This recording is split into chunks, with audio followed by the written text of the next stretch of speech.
সব সমস্যার সমাধান দিতে পারে আল কোরআন।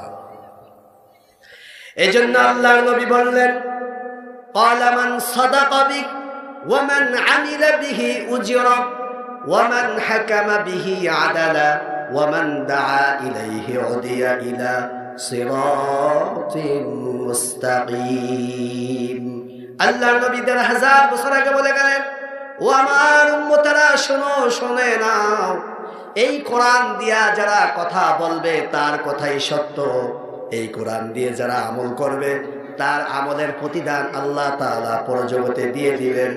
এই কিতাব দিয়ে যারা বিচার ফায়সালা করবে, জাস্টিস পরিচালনা করবে, তার বিচার ফায়সালাই সত্য। আর এই কিতাব দিয়ে যারা দাওয়াত দিবে, যেই দাওয়াতের সূচনা হবে আল্লাহর এই জমিনে, শেষ হবে গিয়ে আল্লাহর জান্নাতে। এই জন্য